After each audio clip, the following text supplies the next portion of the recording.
மறைந்து போன chief minister J Jayalalithaa அம்மாவோட ஃபேமிலி ஃப்ரெண்ட். அவங்க இறந்ததில் ஒரு மர்மமும் இருக்குது, மிஸ்ட்ரியும் இருக்குது.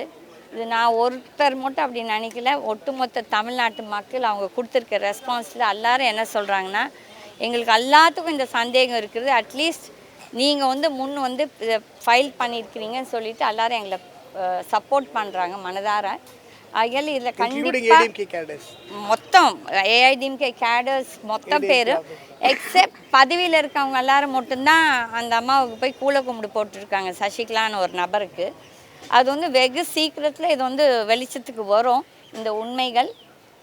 நாங்கள் நீதி கிடைக்கும் என்று நம்புகிறோம். இந்த கோர்ட்டில் இந்த இந்த மனு எங்கள் நாங்கள் போட்டிருக்க அக்யூசேஷன் 20 பீப்புள், நாங்கள் 20 பேர். அந்த 20 பேரில் ஆல்ரெடி ஒருத்தர் அடிபட்டுட்டார், உங்களுக்கே தெரியும். Rammohan Rao is already rated. அதுக்கப்புறம் நாங்கள் என்ன கேட்டிருக்கோன்னா, போயஸ் கார்டனில் இருக்கும் ஃபுட்டேஜ், தட் இஸ் சிசிடிவியும். ஏன்னா ஒரு சிஎம்மாக இருந்தவங்களுக்கு கண்டிப்பாக சிசிடிவி இருக்கும். அண்ட் மேடம் Z+ கேட்டகரி அவங்க ஒரு CM. And this is been 1991லேருந்து அவங்க Z+ல இருக்காங்க, Z+ல. ஸோ அதில் எங்கே இந்த பிளாக் கேட்ஸ்லாம் எங்கே இருந்தாங்க, ஏன் அவங்கெல்லாம் 3rd ஃப்ளோரில் இல்லை? அதே மாதிரி அப்போலோ ஹாஸ்பிட்டலில் அட்மிட் பண்ண 22 செப்டம்பர் 2016 அந்த நைட்லேருந்து அந்த சிசிடிவி ஃபுட்டேஜ் ப்ரிசர்வ் பண்ணி எல்லாம் ப்ரொடியூஸ் பண்ணணும் கோர்ட்டில். இதுதான் நாங்கள் கேட்குறோம். அதுக்கப்புறம் என்ன ட்ரீட்மெண்ட் அப்போலோ ஹாஸ்பிட்டல் கொடுத்துச்சு, அதுக்கப்புறம் என்ன ட்ரீட்மெண்ட் இந்த சகோதரின்னு சொல்லும் சசிகலா என்ன ட்ரீட்மெண்ட் கொடுத்தாங்க அவங்க அதுக்கு முன்னால், இதெல்லாம் ஒரு கேள்விக்குறியாக இருக்குது. ஆகையால் இந்த கேள்விக்குறியெல்லாம் ஒரு வெளிச்சத்துக்கு வரணும், மக்களுக்கு உண்மை தெரியணும். இது மக்களோட போராட்டம், இது ஒரு தர்ம யுத்தம். இந்த தர்ம யுத்தத்தில் மக்கள் ஜெயிப்பார்கள், நாங்களும் ஜெயிப்போம். ஹானரபிள் புரட்சி தலைவி டாக்டர் ஜெயலலிதா அவர்களுடைய untimely டெத்தில் reasonable and strong suspicion, அதாவது அவங்க அட்மிட் பட்ட டேட்லேருந்து விஐபி விவிஐபி டிக்னிட்டரிஸை கூட அலோவ் பண்ணாத அந்த சுச்சுவேஷன்லேருந்து Z+ செக்யூரிட்டி விதிராவே வாங்காத பொசிஷனில் Z+ செக்யூரிட்டியை கூட அங்கே போஸ்ட் பண்ணாத சுச்சுவேஷன்லேருந்து இரத்த சம்பந்தப்பட்ட உறவான தீபாவிடமிருந்து எந்தவித கையெழுத்தும் பெறாமல் அபாயகரமான சிகிச்சை அளித்ததிலிருந்து டெத்தை அனௌன்ஸ் பண்ணுறதுல நேர்ந்த குழப்பத்திலிருந்து அவர்களை அடக்கம் செய்த விதம் வரையில் பல சந்தேகங்கள் எழுப்பியுள்ளதை எலாபரேட்டாக நாங்கள் ஆர்கியூ பண்ணேன். Honourable chief metropolitan magistrate learned honour mister Chandran அவர்கள் முன்னாடி இதில் அவர்கள் கொஸ்டின் ஆஃப் லாவில் 200 குற்றவியல் நடைமுறை சட்டம், 190 குற்றவியல் நடைமுறை சட்டம், 190 குற்றவியல் நடைமுறை சட்டம், 156(3) நடைமுறை சட்டம் லலிதகுமாரி ஜட்ஜ்மெண்ட், 154(3) சட்டம், 197, இது எல்லாமே எலாபரேட்டாக ஆர்கியூ பண்ணோம் இன் அக்கார்டன்ஸ் வித் லா. அவர்களும் சட்டத்தில் பலவிதமான கேள்விகளை எழுப்பினார்கள். அவர்கள் எழுப்பிய அத்தனை கேள்விகளுக்கும் சட்டத்தின் பால் எங்களுடைய சுப்ரீம் கோர்ட் தீர்ப்புகளின் அடிப்படையில் நான் ஆன்சர்ஸ் பண்ணேன். இப்போ அதில் அவர் கேட்ட கேள்வி, முக்கியமான கேள்வி என்ன அப்படின்னா, முதல்ல நாங்கள் 174 குற்றவியல் நடைமுறை சட்டப்படி ஹானரபிள் டாக்டர் ஜெயலலிதா புரட்சி தலைவி அவர்களுடைய அகால மரணத்தை சஸ்பீஷியஸ் டெத்தாக வழக்கு பதிவு பண்ணணும். வழக்கு பதிவு செய்துவிட்டு 1000 விளக்கு காவல் நிலைய ஆய்வாளர் 18th ரெஸ்பாண்டன்ட் இன் அவர் பெட்டிஷனில் ஸ்டேட்டஸ் ரிப்போர்ட்டை ஃபைல் பண்ண சொல்லணும், டைரக்ஷன் ஆர்டர் பண்ணணும். ஸ்டேட்டஸ் ரிப்போர்ட்டை ஃபைல் பண்ணதுக்கு பிறகு கோர்ட்டு சாட்டிஸ்ஃபை ஆகி அதற்குண்டான பதில்கள்லாம் நாங்கள் தெரிவித்தவுடன் 120B சதி, 327 ப்ராப்பர்ட்டி பவர் பொசிஷனுக்காக மரணத்தை ஏற்படுத்தும் செயலில் ஈடுபடுதல் and 304 culpable homicide not amounting to murder அந்த செக்ஷனில் வந்து சகோதரி சசிகலா, சகோதரர் நடராஜன், சகோதரி இளவரசி, த கிரேட் எல்லாத்தையும் மறைச்ச the hero Apollo C Pratap Reddy, அப்புறம் இப்போ சஸ்பெண்ட் ஆகியிருக்காரு, பட் இன்னும் சர்வீஸில் இருக்கார், ரிசர்வில் வச்சிருக்கார் ராம் மோகன் ராவ், தலைமை செயலாளர் இருந்து ரிட்டையர் ஆகி அட்வைசராக இருக்கக்கூடிய ஷீலா பாலகிருஷ்ணன் அவர்கள், அப்புறம் பூங்குன்றன் அவர் தான் வந்து அவங்க எல்லாருமே அந்த போயஸ் உங்களுக்கு தெரிஞ்சிருக்கும். இவங்க மேலே வழக்கு பதிவு பண்ணணும். மற்றவர்கள் மேலே வந்து டைரக்ஷனை கொடுத்து என்ன நடந்ததுங்கிறத வந்து பிரமாண வாக்கு மூலமாக தாக்கல் பண்ணணும். யாரெல்லாம் அந்த பப்ளிக் சர்வன்ஸாக இருக்கிறவங்கள்ட்ட வந்து நான் கவர்னர்கிட்ட போய் பெட்டிஷன் கொடுத்து ப்ராசிக்யூட் பண்ணுறதுக்கு சாங்ஷன் வாங்கணும், இதெல்லாம் வந்து எப்போ எடுக்கணும் அப்படின்னா அந்த 174 சிஆர்பிசியில் வந்து வழக்கை பதிவு பண்ணி ஸ்டேட்டஸ் ரிப்போர்ட் ஃபைல் பண்ணதுக்கப்புறம் தான் எடுக்க முடியும்னு நானும் அவர்கிட்ட வாதிட்டேன், அவர் சாட்டிஸ்ஃபை ஆனார். இப்போ ஒரே ஒரு கொஷின் அவர் கேட்டார்.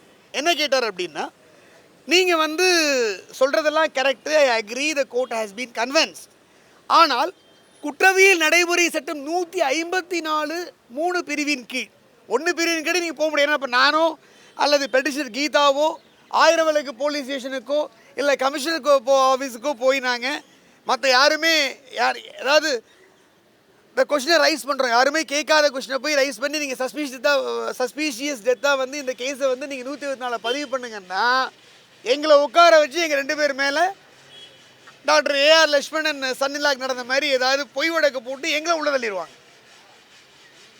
எங்களுக்கு பயம் இருக்குது.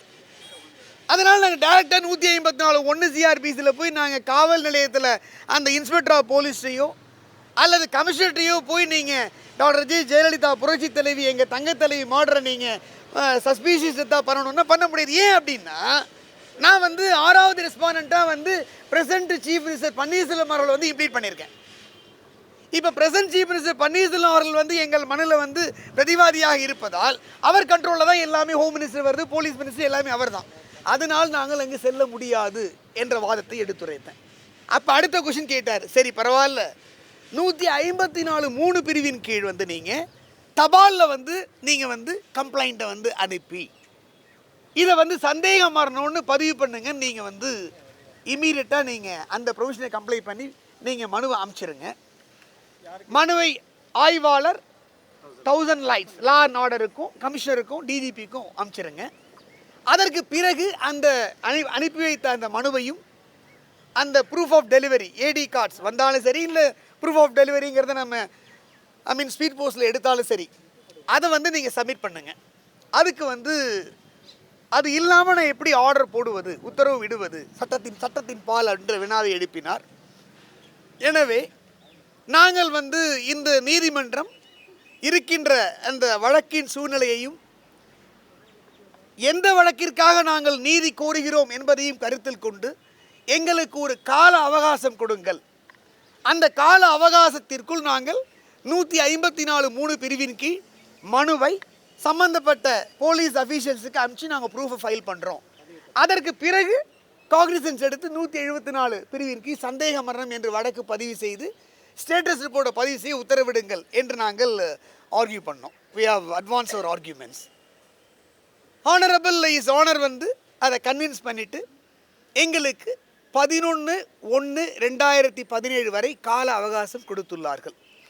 அந்த 11/1/2017க்குள் நான் ஏற்கனவே சொன்ன அந்த ப்ரொவிஷனை கம்ப்ளைண்ட் பண்ணிவிட்டு அதை ப்ரூஃபை வந்து 11/1/2017 அன்றைக்கு நான் சப்மிட் பண்ணணும். அடுத்த கட்ட விசாரணை 11/1/2017 அன்று இந்த வழக்கு தொடங்கும். ப்ரூஃப் ஆஃப் டெலிவரி கால அவகாசம் எங்களுக்கு வழங்கப்பட்டுள்ளது. அடுத்த விசாரணை இந்த வழக்கில் வந்து 11/1/2017 அன்று தொடங்கும். எது இல்லை, நாங்கள் தேவையான அளவு வந்து சில விட்னஸஸ் எல்லாம் வச்சுருக்கோம். அப்பல்லோ ஹாஸ்பிட்டலும் சரி, வேறு இடத்துலையும் சரி. அது எந்த நேரத்தில் எங்கே ப்ரொடியூஸ் பண்ணுறோங்கிறது இப்போ நான் சொன்னேன் அப்படின்னா we will be no more. நாளைக்கு நீங்கள் எங்களுடைய அஞ்சலிக்கு தான் நீங்கள் வரணும். அதனால் அது சமயம் வரும்போது we will produce and we will depose before the honorable court. ஒன்னா இல்ல அதர் அக்யூசேஷன் மேக் பண்ணிருக்காங்க. உங்ககிட்ட ஏதாச்சும் சர்டன் எவிடன்ஸ் ஆர் ப்ரூஃப் இருக்காது? அது நீங்கள் அடுத்த கட்ட விசாரணையில் நீங்கள் you can find it. Other then witnesses. இல்லை, அதாவது ஒரு cemented background and cemented proof இல்லாமல் இந்த வழக்கில் வந்து நாங்கள் இன்டர்ஃபியர் பண்ண நாங்கள் விரும்பலை, முடியவும் முடியாது. அப்பார்ட் ஃப்ரம் ஆல், ஒரே ஒரு one thing only I can say, உண்மை விசுவாசிகள் உண்மை தொண்டர்கள் என்று போலியான விளம்பரத்தெல்லாம் பண்ணி செஞ்சவங்களுக்கு யாருமே போய் அம்மாவை போய் பார்க்கல.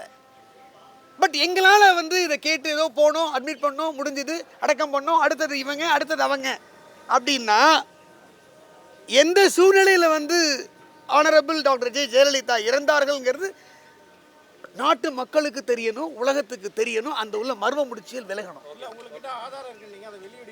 எது கோர்ட்டில் தான் வெளியிடு, கோர்ட்டில் தான் வெளியிடு. சரி, நீங்கள் இந்த வழக்கில் வந்து எங்களுக்கு வந்து நீங்கள் இந்த மாதிரி பண்ணால் எங்களுடைய அஞ்சலிக்கு தான் வரலான்றீங்க. உங்களுக்கு ஏதாவது அச்சம், ஏதாவது உங்களுக்கு த்ரெட்டன், ஏதாவது? நிறைய த்ரெட்டனிங் கால்ஸ் வருதுங்க, பல பேர் த்ரெட்டன் பண்ணுறாங்க. ஆனால் வந்து நான் வந்து எனக்கு வந்து அம்மாவுடைய சோல் என் பக்கத்தில் இருக்க, அந்த அம்மாவோட சோல் வந்து என்னை காப்பாற்றும். தேவைப்பட்டால் நான் ஹைகோர்ட்டில் வந்து போலீஸ் ப்ரொடெக்ஷன் கேட்டு பெட்டிஷன் ஃபைல் பண்ணுவேன், தேவைப்பட்டால். மிரட்டுவது யார்? அந்த அது சந்தேகம் யார் மேல இருக்கு? யார்? அது உங்களுக்கே தெரியுங்க. ஃபஸ்ட்டு நான் வந்து கொஷினை ரைஸ் பண்ண உடனேயே சகோதரி சசிகலா சம்மந்தப்பட்டவர்கள் வந்து யூனிஃபார்மில் இல்லைன்னா உன்னை கொண்டு போட்டுரும், யூனிஃபார்மில் இல்லைன்னா உன்னோட கதியே வேறு அப்படிங்கிறதுல வீடியோ பதிவே இருக்குது. அதாவது உங்கள் சேனல்லேயே எனக்கே தெரியாது, நீங்கள் எல்லாருமே வெளியிட்டீங்க. பட் அவர்கள் என்னுடைய சகோதர வழக்கறிஞர்கள், நான் என் கண்ணை குத்த விரும்பலை. அம்மாவோட சோல் பார்த்துட்ருக்காங்க, அவங்க என்னை பாதுகாப்பாங்க.